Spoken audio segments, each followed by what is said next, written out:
ถ้าท่านเป็นหัวหน่วยธุรกิจที่สร้างตั้งขึ้นใหม่อยู่สปป.ลาวต้องรู้เกี่ยวกับสิทธิ์และหน้าที่ติดพันกับการปฏิบัติพันธะอากรและการประกอบเอกสารต่างๆในการเคลื่อนไหวธุรกิจให้ถูกต้องภายหลังที่ได้ขึ้นทะเบียนวิสาหกิจกับแขนงอุตสาหกรรมและการค้าสำเร็จแล้วท่านต้องได้นำเอาเอกสารที่เกี่ยวข้องเป็นต้นแมนใบทะเบียนวิสาหกิจสัญญาสั่งตั้งบริษัทใบมอบสิทธิ์ต่างๆครบสุดพร้อมกับโฉนดน้ำทรงเข้ามาแจ้งต่อห้องการช่วยสหกรณ์ตามแต่ละขั้นคุ้มครองเพื่อดำเนินขั้นตอนเข้าสู่ระบบอากรและแจ้งเสียอากรประเภทต่างๆให้ถูกต้องตามธุรกิจของท่าน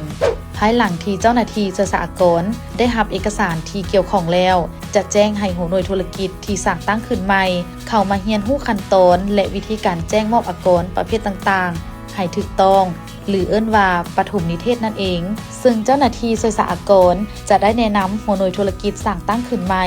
รับรู้วิธีการแจ้งมอบอากรออนไลน์ด้วยตนเอง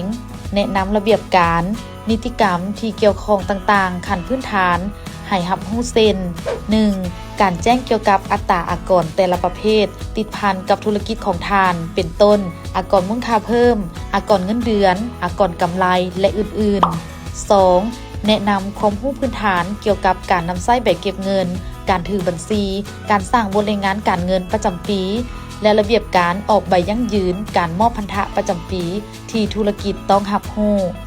3. แนะนำหัวหน่วยธุรกิจเกี่ยวกับระเบียบการแจ้งการมอบอากรแต่ละประเภท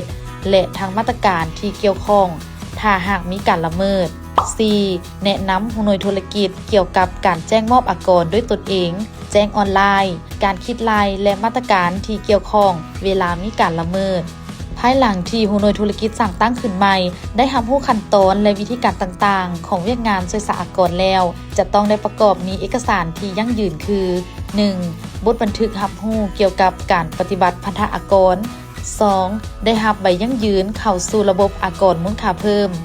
3. ใบอนุญาตนำใช้เครื่องบันทึกการขายสินค้าและการบริการทั้งหมดนั้นก็เป็นเอกสารที่จำเป็นเพื่อประกอบเข้าในการเคลื่อนไหวธุรกิจที่ถูกต้องและสอดคล้องกับระเบียบกฎหมาย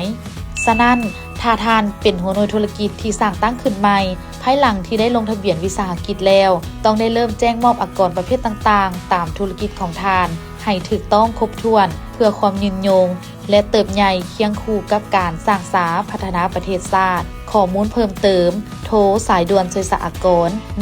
1466